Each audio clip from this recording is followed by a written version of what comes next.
नमस्कार, आदाब, सत श्री अकाल। मैं दिव्यांशु आप सभी का बायजूस एग्जाम प्रेप स्पॉटलाइट पर बहुत बहुत स्वागत करता हूं। स्पॉटलाइट एक ऐसा सेशन जिस पर हम टॉपर्स की स्ट्रेटेजी को डिस्कस करते हैं, टॉपर्स के बारे में जानने की कोशिश करते हैं। और आज इसी श्रृंखला में मेरे साथ हैं दीपक सिंह।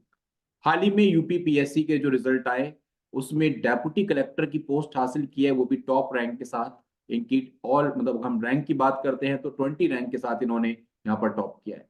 तो कैसे हैं दीपक, कैसा लग रहा है? सबसे पहले तो सिलेक्शन लेके कैसा महसूस कर रहे हैं आप? Thank you sir. सफलता के बाद वही है कि 2-3 दिन सोया नहीं हूँ सही से मैं। ना सही से खाना खाया हूँ। बस है, सब बढ़िया है। अच्छा। अ, तो अभी तो अगर थोड़ी जिंदगी बिजी हो गई ज़्यादा। हाँ, वो हो जाता है।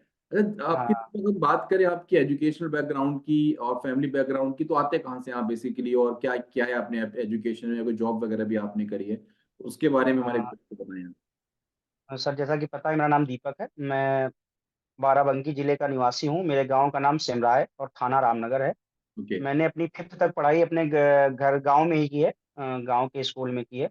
हम्म। उसके बाद मैंने अपनी पढ़ाई डिस्ट्रिक्ट हेडक्वार्टर बाराबंकी में की है। 6 से 12 तक पढ़ाई मैंने डिस्ट्रिक्ट हेडक्वार्टर बाराबंकी से की है। ओके। और मेरा जो स्कूल था, कॉलेज था, वो महारानी लक्ष्मीबाई मेमोरियल इंटर कॉलेज था। 2014 में मैं इंटर पास आउट हुआ वहाँ से। हम्म। उसके बाद मैं अपना ग्रेजुएशन मैंने लखनऊ विश्वविद्यालय लखनऊ से किया है। मैंने ग्रेजुएशन में बीए कर रखा है। ओके। जिसमें मेरा subject medieval and modern history और पब्लिक एडमिनिस्ट्रेशन रहा है। ओके। फिर 2017 में ग्रेजुएशन करने के बाद मैं 2018 में उत्तर प्रदेश पुलिस में एज ए कांस्टेबल भर्ती हुआ। ओके। और मैं अभी तक कांस्टेबल पद पे हूँ। और 2023 के यूपी पीसीएस रिजल्ट में मुझे 20वीं रैंक प्राप्त हुई है और मैं आपके सामने एज ए डिप्टी कलेक्टर बैठा हूँ अभी। देखिए स्टूडेंट्स, एक बहुत ही शानदार एग्जाम्पल आपके सामने। उत्तर प्रदेश कांस्टेबल होने के नाते आज इन्होंने इतनी बड़ी मुकाम को हासिल किया। मैं स्टूडेंट से बार बार इस चीज को दीपक कहता आ रहा हूँ, बहुत सालों से इस चीज को कहता हूँ स्टूडेंट से। टीचर्स हैं ऐसे बेसिक एजुकेशन के, या फिर हमारे जो एसआई भाई है, कई सारे बच्चे जो एसआई लगे हुए हैं, कई एज के हैं, कि आप तैयारी कर सकते हैं। तैयारी का जज्बा अगर आपके पास है तो तैयारी बिल्कुल की जा सकती है। तो इसी का जीता जागता एग्जाम्पल दीपक जी, जो एक कांस्टेबल रहे और आज इन्होंने, मैं उम्मीद करता हूँ, बहुत ही बड़ा पद हासिल किया है। दीपक, अब जैसे कि आपने आज के मुकाम को हासिल किया, आज डिप्टी कलेक्टर आप बने, तो मैं जानना चाहता हूं कि ये मन में आया कहां से, ये कांस्टेबल का सफर और फिर इसके बाद डेप्यूटी कलेक्टर का सफर, ये कैसे आप समझते हैं इसको? सर जैसा कि मैं पढ़ने में मैं शुरू से सर अच्छा था, लेकिन मेरी आर्थिक घर की आर्थिक स्थिति इतनी सही नहीं थी। तो ग्रेजुएशन के बाद मुझे नौकरी करनी पड़ी और 2018 में मैं एज ए कांस्टेबल भर्ती हुआ। ये हम्म। सर भर्ती होने के बाद समस्याएं थी। फील्ड की नौकरी थी, पुलिस में 24 गुणे 7 की ड्यूटियां होती हैं। तो सर शुरुआत में ये था कि ड्यूटी सीखनी भी होती है, क्योंकि आप एक जॉब में है तो आपको जॉब में 100% आपको देना है। बिल्कुल सही। और खासकर पुलिस पुलिस विभाग में अगर आप हो तो कानून व्यवस्था की ड्यूटी आपकी ही होती है। तो शुरुआत में मुझे ज़्यादा टाइम नहीं मिलता था पढ़ने के लिए। 2-3 घंटे मैं पढ़ता था शुरुआत में। हम्म। ये था कि सर मेरा एनालिटिक पावर अच्छा था, क्योंकि मैं लखनऊ विश्वविद्यालय से पढ़ा हूँ, तो मेरी लर्निंग कैपेसिटी और एनालिसिस का पावर अच्छा था। ये सर 2019 में 2019-20 में मैं सर ऐसे ही मेरा चलता रहा। इतनी अच्छी तैयारी मेरी नहीं हो पाई थी। फिर आफ्टर कोरोना फिर मैंने, क्योंकि अधिकारीगण जब कोरोना में ड्यूटी पे कर रहे थे सर, वो लगता था कि कितना परिवर्तन ला रहे हैं। हम्म। अगर मैं भी एक एज अधिकारी काम करूंगा तो मैं भी समाज में परिवर्तन ला सकता हूँ। तो बिल्कुल। फिर मैं सीरियस होकर 2021 से लग गया कोरोना के बाद। हम्म। और सर 2021 में मेरा प्री नहीं हुआ, फिर 22 में भी प्री नहीं हुआ मेरा। अरे, फिर 2000 हाँ, फिर 2023 में मेरा पहली बार प्री हुआ, मेंस हुआ, इंटरव्यू हुआ और मेरे फाइनल 20वीं रैंक मुझे मिल गई। बहुत बड़ा एग्जाम्पल। मैं तो आप कह रहा हूँ कि आप सारे रिकॉर्ड तोड़ते जा रहे हैं। कि आप सोचेगा फर्स्ट अटेम्प्ट में इन्होंने कहा, एक तरीके से फर्स्ट अटेम्प्ट भी कहा जाएगा, जब प्री निकला फिर मेंस निकला और आपका इंटरव्यू एक साथ निकला। 2 अटेम्प्ट में सक्सेस नहीं हो पाए, लेकिन तीसरा अटेम्प्ट आपका यहाँ पर सक्सेसफुल की ओर बढ़ा। तो सबसे पहले दीपक, अगर आप, मैं बात ही करूंगा उन कांस्टेबल भाइयों की जो आज की डेट में सब वर्किंग है, करना बहुत कुछ चाहते हैं, और एक से एक मैं समझता हूँ आप जैसे बहुत सारे होनहार बच्चे अभी कांस्टेबल के पद में हैं, एसआई के पद पर हैं। और कैसे तैयारी करें, वो उनको क्या सजेशन देना चाहेंगे कि वो किस तरीके से आपकी तरह डेप्यूटी कलेक्टर या डीएसपी के पद को हासिल करें, कि क्या अप्रोच उनको फॉलो करनी चाहिए? सर जैसा कि आपको पता है कि मैं कांस्टेबल था, तो सर सबसे पहली चीज ये एक सब्जेक्टिव क्वेश्चन ये है कि सबकी लर्निंग कैपेसिटी, सबकी एनालिटिक पावर अलग अलग होती है। हम्म। तो जितने भी कांस्टेबल भाई हमारे हैं, जितने भी सब इंस्पेक्टर भाई हमारे हैं, मैं उनसे यही चीज़ बोलूँगा कि सपने आप बड़े देखिए, क्योंकि मैं आपके साथी का एक आरक्षी जो आज आपके सामने डिप्टी कलेक्टर बैठा हूँ, तो जब मैं कर सकता हूँ, तो आप भी कर सकते हो। हम्म, बस आपको ये करना है कि आपको तैयारी तैयारी को शॉर्ट टर्म मत बनाइए कि नहीं 2 घंटे पढ़ लिए हो जाएगा। अगर हम्म, आपको बड़े पद पे पहुँचना है, चाहे जो यूपीएससी हो, चाहे यूपी पीसीएस हो, तो आपको 1 डेढ़ साल का टाइम अच्छे से आपको बेसिक पढ़नी ही पड़ेगी, हम्म, क्योंकि एक-एक मैराथन है, यूपीएससी या यूपी पीसीएस एक मैराथन है। तो आपको पहले सबसे पहले मेंटली मजबूत होना पड़ेगा कि अगर हमें शुरुआती सफलताएँ मिलती हैं, तो हम कैसे उसको पार पाएँ और एक ही बार में अपना बिल्कुल भाला फेंक दें जहाँ पे टारगेट पे वो सेट हो। तो मेरे साथ यही था, मैंने हार नहीं मानी क्योंकि मेरा 2022 का जो पीसीएस का प्री था, वो 1 नंबर से मेरा प्री रुक गया था।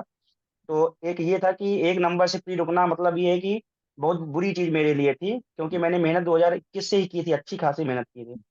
तो भगवान को वही मंज़ूर था कि मुझे एक ही बार में सब करना था, तो हो सकता है मेरा प्री इसलिए नहीं निकला हो। तो मैं उसको स्वीकार भी करता हूँ। मैं यही बोलूँगा कि जितने भी मेरे पुलिस भाई ख़ासकर हैं, क्योंकि मैं उनका ऋणी हूँ और मैं ज़िंदगी भर सोचूँगा कि मैं उनको जो भी दे सकता हूँ अपनी तरफ से, जो भी सहायता है मैं दूँगा। और मैं हाल ही में सर मैं कोशिश करूँगा कि जितने भी पुलिस लाइन उत्तर प्रदेश में है, मैं सब जगह जाऊँ, अपने पुलिस भाइयों को मोटिवेट करूँ उस चीज़ के लिए। तो मैं अभी करूँगा, अभी व्यस्तता थोड़ी ज़्यादा है इसलिए मैं नहीं जा पा रहा हूँ। पहली चीज़ ये है कि आप सिलेबस पे स्टिक रहिए, यूपी पीएससी हो या यूपी पीसीएस हो। सिलेबस ही आपकी कुंजी है, सिलेबस जो सिलेबस समझ गया उसका सिलेक्शन हो गया। हम्म, दूसरी चीज़ क्या है, आप पीवाईक्यू पे फ़ोकस करिए, क्योंकि हम्म, पीवाईक्यू आपको एक जनरेट करता है आपकी मेंटालिटी कि आप कैसे क्वेश्चन को हैंडल करते हैं, दायरा सेट करता है पीवाईक्यू। तो बिल्कुल। मैं सभी पुलिसकर्मियों को ये बोलूँगा, ये जितने भी चैनल के श्रोतागण हैं, मैं सबको बोलूँगा कि आप ये 2 चीज़ अच्छे से कर लीजिए। क्या होता है सर, तैयारी के दौरान लोग क्या करते हैं, बिना कुछ सोचे-समझे तैयारी में लग जाते हैं। बिल्कुल। वो एग्ज़ाम का नेचर समझते ही नहीं कि डिमांड क्या है क्वेश्चन की। तो मैं यही बोलूँगा कि ये 2 चीज़ें हैं, सिलेबस है और पीवाईक्यू है, आप इस पे स्टिक रहिए। उसके बाद जितनी भी बेसिक किताबें आप हैं, चाहे वो एनसीईआरटी की हो, चाहे स्टैंडर्ड बुक हो, वो आप अच्छे से कर लीजिए। 1-2 बार, 2-3 बार पढ़ लीजिए, फिर पहली रीडिंग में कभी भी नोट्स मत बनाइए। हम्म, दूसरी, तीसरी रीडिंग में शॉर्ट नोट्स बना लीजिए और एग्ज़ाम के टाइम वही आप पढ़िए। अगर मैं यूपी पीसीएस की बात करूँ, तो करंट अफ़ेयर्स के लिए अच्छी-अच्छी मैगज़ीन्स आती हैं। हम्म, बायजूस का अच्छा मैटर आता है यूट्यूब पे। मैंने तो बायजूस 2019 से मैं फ़ॉलो कर रहा हूँ बायजूस को। हम्म, तो क्योंकि मैंने कोई स्पेशली किसी की वो नहीं की है, मैंने जो फ्री में मुझे मिला मैंने वही पढ़ी क्योंकि मेरी जॉब थी। राइट। तो मैं यही तो बोलूँगा कि बायजूस बायजूस ने मुझे बहुत कुछ दिया, क्योंकि जो इंग्लिश का इनका एडिटोरियल आता था पहले, हम्म, अभी भी आता है, मैं उसको सुनता था। तो हम्म, मैं यही बोलूँगा कि जितने भी श्रोतागण हैं, वो हम्म, अपना जो भी आपका लक्ष्य है, उस लक्ष्य का जो बुनियाद है, हम्म, सिलेबस और पीवाईक्यू, वो हम्म, अच्छे से कर लीजिए, स्टैंडर्ड बुक अच्छे से कर लीजिए, हम्म, रिवीजन करते रहिए हम्म, और पेपर के दिन अपनी मेंटल स्ट्रेंथ बना के रखिए कि कभी-कभी क्या होता है, हमें आते हुए क्वेश्चन गलत हो जाते हैं, तो सही बात। ज़्यादा जल्दबाज़ी नहीं करनी है पेपर के टाइम। पेपर के टाइम आप बिल्कुल कूल रहिए और आपका आराम से हो जाएगा। राइट। अच्छा दीपक, जैसे आजकल के एस्पिरेंट ये चीज बहुत कम समझ पा रहे हैं और मैं चाहूंगा कि आप इस पे थोड़ा बताएं हमारे एस्पिरेंट्स को कि प्री और मेंस की तैयारी एक साथ कैसे की जाए। बच्चे आजकल क्या करते हैं कि पहले प्री की तैयारी कर लेते हैं, चलो प्री निकलता है तो चलो मेंस कर लेंगे। तो कैसे बच्चे प्री और मेंस पे एक साथ लेकर कैटर करें, क्या अप्रोच रखनी चाहिए? सर मुझे ये लगता है कि ना कि ये सिविल सर्विस की जो तैयारी है वो इंटीग्रेटेड तैयारी होती है, क्योंकि तैयारी केवल मेंस की होती है, प्री की हम्म, कोई तैयारी नहीं होती है। उसका रीज़न ये है, जैसे यूपी पीसीएस भले ही प्री में फैक्चुअल चीज़ें पूछता है, हम्म, लेकिन जब आप मेंस की तैयारी करेंगे ना, तो वो एग्ज़ाम्पल के रूप में फैक्ट आप पढ़ते ही पढ़ते हैं। हम्म, तो कोशिश ये करिए कि पूरी तैयारी मेंस की करिए। आखिरी के 2-3 महीने जो बचते हैं, जैसे अभी 17 मार्च को पेपर यूपी पीसीएस का है, हम्म, तो मैं यही बोलूँगा कि आप पूरी तरह से आप प्री पे लग जाइए। हम्म, क्योंकि अगर आपका प्री ही नहीं हुआ तो मेंस क्या देंगे? तो राइट। इस टाइम जितना जितना टाइम आप बचा है आपके पास, आप प्री का पीवाईक्यू अच्छे से सॉल्व कर लीजिए हम्म, और जो भी करंट का इश्यू चल रहे हैं, करंट के इश्यू आप अच्छे से कर लीजिए। इससे क्या होगा, क्योंकि जो यूपी पीएससी की कट-ऑफ है, वो वर्तमान में जनरल की कट-ऑफ 90 प्लस क्वेश्चन जाती है। तो हम्म, आपको 90 प्लस क्वेश्चन सही करने हैं, 150 में 90 क्वेश्चन सही करने हैं आपको। तो हम्म, आप क्या करिए, जो आपका स्ट्रॉन्ग सेक्शन है, जैसे जो ज़्यादा क्वेश्चन पूछे जाते हैं यूपी पीएससी में, जैसे हिस्ट्री हो गया, ज्योग्राफी हो गया, करंट अफेयर्स हो गया, साइंस हो गया और पॉलिटी हो गया। ये कोर सब्जेक्ट है, तो आप इनकी तैयारी अच्छे से कर लीजिए। क्लास नोट्स पढ़ना हो, आप क्लास नोट्स पढ़ लीजिए, पीवाईक्यू पढ़ना हो, घटना चक्र की किताब पढ़नी हो, वो पढ़ लीजिए, वो आपका कॉल है कि आप तैयारी कैसे करते हैं। हम्म, तो आप अभी यही करिए, क्योंकि अभी प्री बचा है। फिर जब आपका प्री हो जाए, हम्म, मतलब जब आंसर की आ जाए, क्योंकि आयोग 2-4 दिन में आंसर की जारी कर देता है। जैसे ही आपका 85 प्लस क्वेश्चन सही हो, किसी भी कैटेगरी के आप अभ्यर्थी हो, हम्म, आप मेंस की आंसर राइटिंग में लग जाइए। हम्म, क्योंकि मैंने सर लगभग साढ़े 3 महीने में 1012 क्वेश्चन लिखे थे। Very good. हाँ, मैंने अच्छे क्वेश्चन लिखे थे क्योंकि मेरे पास टाइम कम था, तो मैं टेस्ट, क्योंकि मैं टेस्ट सीरीज सर नहीं ज्वाइन कर पाया था। अच्छा। लेकिन सर मुझे जो मार्केट में टेस्ट मिलते थे मैं ले आके फिर अपने अपने रूम पे और लाइब्रेरी में करता था। ठीक। तो यही मैं बोलूंगा कि आंसर राइटिंग आपकी की है, क्योंकि 1500 नंबर का मेंस होता है, तो पूरा सिलेक्शन आपका मेंस करवाएगा। हम्म, यूपी पीसीएस में 100 नंबर का इंटरव्यू होता है। हम्म, जब आप मेंस की तैयारी अच्छी करेंगे, तो मेंस की तैयारी के दौरान ही आप क्वेश्चन खुद से पूछिए कि ये क्यों हो रहा है। हम्म, जो क्यों है वो आपका मेंस तो मजबूत करेगा, वो आपका इंटरव्यू मजबूत करेगा, क्योंकि आप अप्रोच आपकी चेंज हो जाएगी क्वेश्चन को डील करने की। तो मैं यही बोलूंगा, जो यूपी पीसीएस की तैयारी होती है वो इंटीग्रेटेड तैयारी होती है। मेन तैयारी मेंस की होती है। मेंस के साथ हम कुछ फैक्चुअल चीजें जो होती हैं, जो यूपी पीसीएस पूछता है, हम्म, उसकी हम तैयारी करते हैं। और जब हम क्यों पूछेंगे कि ये क्यों है, कैसे है, वो हमारा कहीं ना कहीं ब्रॉड माइंडसेट डेवलप करेगा और इंटरव्यू में मेरी वो मदद करेगा। ठीक। अच्छा दीपक, जैसे आज देखते हैं आप, थोड़ा सा मैं कॉमन क्वेश्चन पूछूंगा जो मैं खासकर इस इंटरव्यू को उन लोगों के लिए लेके जाना चाह रहा हूँ जो जॉब प्रोफाइल में। उनका यह है कि आप देखते होंगे कई ऐसे हमारे एस्पिरेंट्स हैं, जैसे आप जॉब कर रहे थे, आप कांस्टेबल रहे, तो टाइम मिल जाता था आपको पढ़ने का, और आपके सीनियर्स की क्या भूमिका रही आपके पढ़ाई में, हेल्प किस तरीके से, आपके जो ऑफिसर्स वगैरह हैं उन्होंने किस तरीके से आपको यहाँ पर हेल्प किया? सर सबसे पहली चीज है कि जैसे पुलिस की जॉब सबसे टफ जॉब है जितनी भी जॉब होती है, क्योंकि 24 × 7 ड्यूटियां होती हैं, कब आपको बुला लिया जाए आपको खुद नहीं पता। और सर कानून का, जब कानून व्यवस्था की ड्यूटियां होती है, जैसे कोई त्योहार है या कोई कुछ बलवा या दंगा हो गया, तो ड्यूटियां बढ़ भी जाती हैं। और इलेक्शन में ड्यूटी आप भी जानते हैं कितनी लंबी हो जाती है। तो मेरा ये तो सब्जेक्टिव एक क्वेश्चन है कि मैं, क्योंकि सब जॉब की प्रोफाइल अलग अलग होती है, मैं जो कॉमन इसका वो है मैं वो बता दूं आपको। क्योंकि मेरी जो नियुक्ति है वो पुलिस लाइन हरदोई में थी है। तो मुझे 7 से 8 घंटे ड्यूटियां रोज पड़ती थी, दिन में या रात में। उसके बाद मैं क्या करता था, 5 से 6 घंटे में निकालता था पढ़ने के लिए।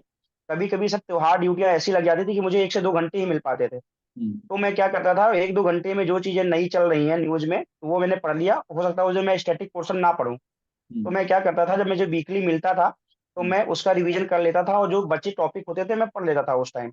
और रही बात अधिकारियों की, तो जिस टाइम मैं बिल्कुल पीक पे था अपनी तैयारी के, उस टाइम जो हरदोई के एसपी साहब थे राजेश द्विवेदी जी, और सीओ पुलिस लाइन जो विकास जायसवाल जी थे, उन्होंने बहुत मदद की मुझे। और फिर वर्तमान के जो कप्तान साहब हैं केसी गोस्वामी जी, और सीओ लाइन अंकित मिश्रा जी ने, इन्होंने बहुत मदद की। सर मैं एक चीज और आपको बताना चाहूंगा कि पुलिस लाइन के अंदर खुद पुलिस कर्मियों को पढ़ने के लिए एक लाइब्रेरी की व्यवस्था की गई है हमारे, हाँ, हमारे पुलिस कप्तान जी के द्वारा। तो यही एक मैं सबको ये इस चैनल के माध्यम से भी बताना चाहूंगा कि पुलिस लाइन हरदोई में लाइब्रेरी है, तभी वहां से डिप्टी कलेक्टर निकला।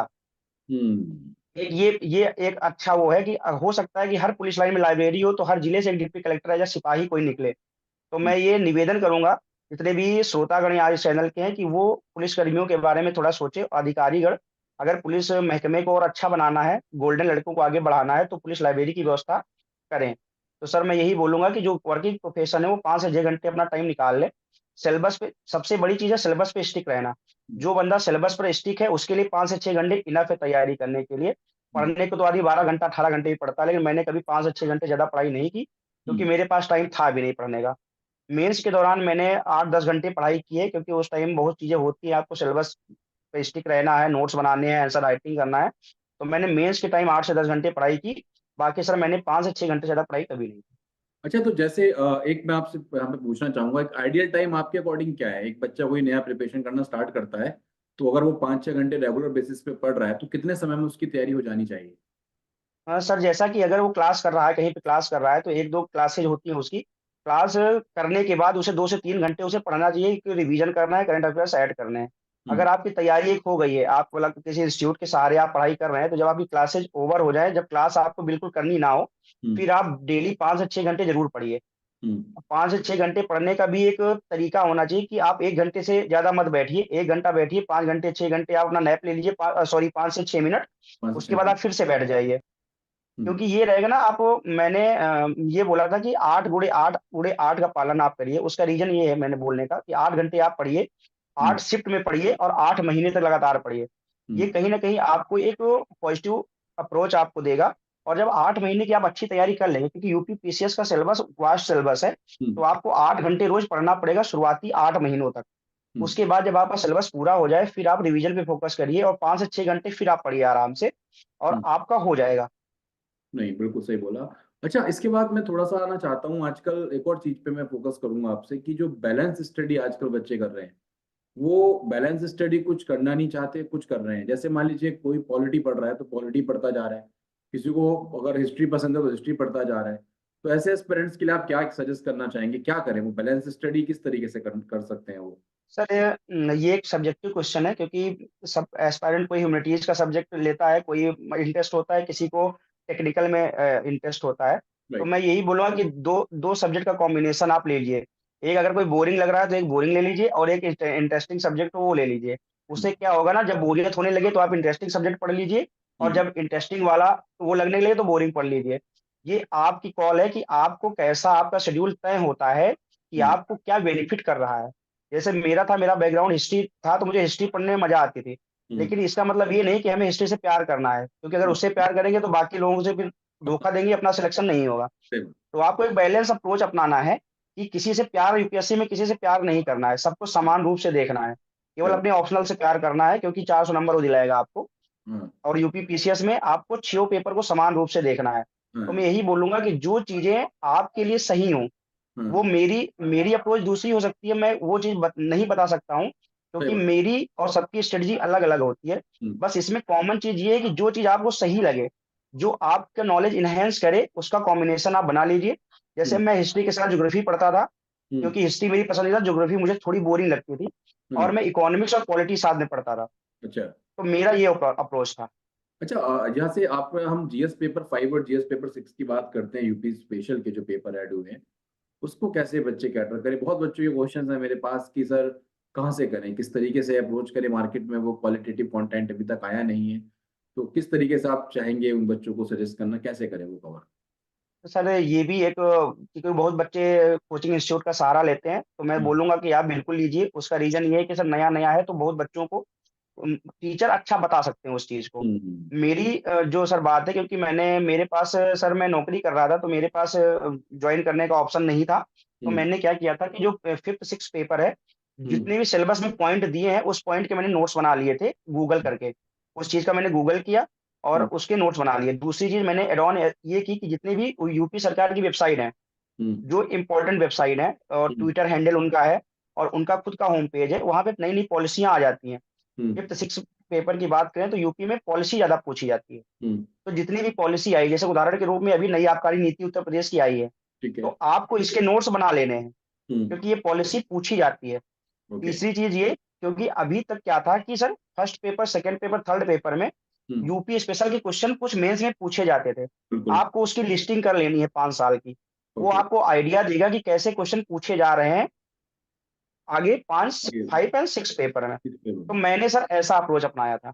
और हाँ, चौथी चीज ये, मैं सबसे ये बोलूंगा कि मैप बनाना आप सीख लीजिए यूपी का अच्छे से। हम्म। क्योंकि GS 5 पेपर में मैंने डायग्राम और मैप सहित 15 मैप और डायग्राम बनाए थे 20 क्वेश्चन में। हम्म। तो कहीं ना कहीं वो चीजें बेनिफिट आपको करेंगी, क्योंकि आपको क्वेश्चन का नेचर समझ के दूसरों से अलग करना है।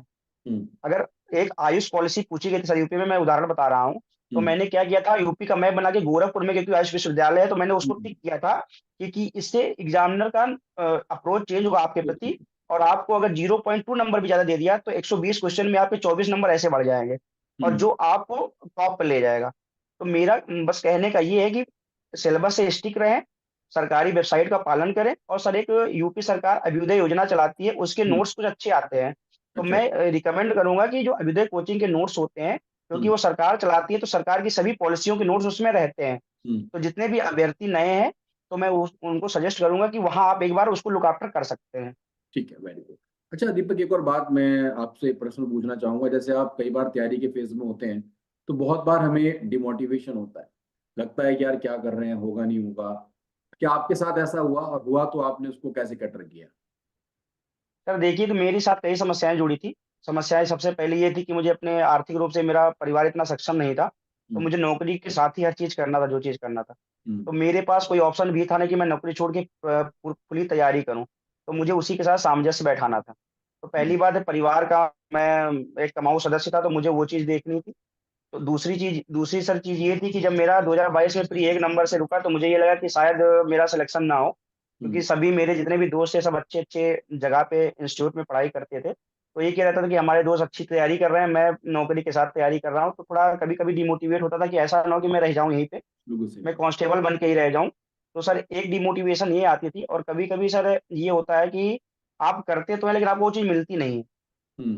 तो कभी कभी मोटिवेशन ये मिलती, डिमोटिवेट में होता था, लेकिन सर इन सबसे पार पाने में मेरा परिवार ने मेरे बहुत सहयोग किया। मेरी दो छोटी बहनें हैं, तो मैं उनसे बात कर लेता था, हम्म। तो कहीं ना कहीं ये मोटिवेशन आता था कि मुझे इनके लिए कुछ करना है। तो मुझे लगता है मेरा परिवार सबसे बड़ा मोटिवेशन मेरे लिए था, और मैं उनसे बात करके फिर से मोटिवेट हो जाता था, और आज मैं आपके सामने जो डिप्टी कलेक्टर बैठा हूँ। बिल्कुल। अच्छा, इसमें दीपक एक और बात मैं लास्ट आपसे कहना चाहूंगा यहाँ पर, एक बहुत ही छोटी सी बात। आप कांस्टेबल रहे तो आपके दिमाग में एसआई क्यों नहीं आया, और डायरेक्ट आपके दिमाग में पीसीसी क्यों आया या आईएससी क्यों आया? सर मैं एक बार बता दूं कि मैं लखनऊ यूनिवर्सिटी में जब पढ़ता था तो मेरे सब्जेक्ट भी वैसे थे कि मैं मतलब तैयारी सिविल सर्विसेज की तरफ करूंगा। हम्म। लेकिन सर कंडीशन घर की कुछ ऐसी हो गई कि मुझे नौकरी करनी पड़ी। तो सर दिमाग में मेरे था, लेकिन पुलिस विभाग की नौकरी, क्योंकि आपको ईमानदार रहना है पुलिस विभाग में भाई, अगर सरकार आपको पैसा दे रही है तो आपको 100% आपको देना ही देना है, बिल्कुल सही। क्योंकि पुलिस ही समाज की रीढ़ है। तो मैं हम्म। उस जॉब के साथ धोखा नहीं कर सकता था। तो मैं नौकरी करते हुए मुझे टाइम लग गया इसीलिए कि मुझे कम टाइम मिलता था, लेकिन हम्म। जितना भी टाइम मुझे मिलता था मैंने उसका अच्छे से यूटिलाइज किया, और हम्म। तभी मैं सर आज यहाँ बैठा हूँ। बहुत सही। दीपक, मैं चाहूंगा कि आप हमारे एस्पिरेंट्स के लिए कुछ लास्ट दो मोटिवेशनल शब्द कुछ कहें, जिसको वो अपनी तैयारी में आजमा कर चलें और सक्सेस पा सकें। सर सबसे बड़ी चीज ये कहूंगा ना, खुद पे विश्वास रखो। जितने भी एस्पायरेंट है, मेन चीज कभी कभी क्या होता है हम दूसरों को देख के लगता है कि भाई भैया का नहीं हो रहा तो मेरा नहीं होगा, क्योंकि मेरे जब मैं इंटरव्यू देने जा रहा था तो मेरे साथ कई ऐसे अभ्यर्थी थे जिन्होंने चार चार इंटरव्यू पहले दिए हैं। तो मेरे भी दिमाग में आया कि तुम्हारा तो पहला, ये पता नहीं हो तुम्हारा ना हो। तो सर ये है कि खुद पे विश्वास रखो, सामने वाला कितना भी धुरंधर क्यों ना हो, अगर तुम्हें खुद पे विश्वास है तो आप जीत एक दिन मिल जाएगी। दूसरी चीज है कि मोटिवेशन ना खुद से अंदर से लाओ, अपनी फैमिली से लाओ। किसी दूसरे से मोटिवेट आप एक दो घंटे के लिए हो सकते हैं, पूरे जीवन काल या पूरे तैयारी के दौरान नहीं हो सकते हैं। बिल्कुल। तो अपना मोटिवेशन जो है वो खुद से लाइए। और सबसे बड़ा मोटिवेटर मुझे लगता है कि अपना खुद का परिवार होता है, खुद के भाई बहन, खुद की अपनी फैमिली होती है, तो आप मोटिवेशन वो लाइए। और अगर आप बड़े सपने देखे हैं, समाज में चिल्ला चिल्ला के बोले कि मुझे डीएम बनना है, तो तैयारी खुद से करनी होगी। तो आप ऐसा करिए, खुद लग जाइए और तैयारी करिए, सफलता आपको एक दिन जरूर मिलेगी। बिल्कुल। और थैंक यू सो मच दीपक। देखिए, मैं सभी एस्पिरेंट से कहना चाहूंगा, एक कठिन परिश्रम के साथ मैं बोलना चाहूंगा, एक कठिन जॉब, कोई आसान जॉब नहीं होती कांस्टेबल की। आपको लगता होगा कि कांस्टेबल कुछ नहीं करते, लेकिन 24/7 की वास्तविक जॉब है। क्योंकि जितने मेरे साथी एस्पिरेंट्स पढ़ रहे हैं उसमें काफी हमारे स्टूडेंट्स कांस्टेबल एसआई हैं, और मैं सभी को देखता हूँ तो बहुत मेहनत रहती है, ऐसी बात नहीं है। तो एक बहुत ही बड़ा मुकाम यहाँ पर दीपक ने हासिल किया है, और मैं कामना करूंगा कि उत्तर प्रदेश सरकार के साथ मिलकर आप एक बहुत ही नई दिशा दें। धन्यवाद। Thank you. बिल्कुल sir, thank you thank you thank you भाई।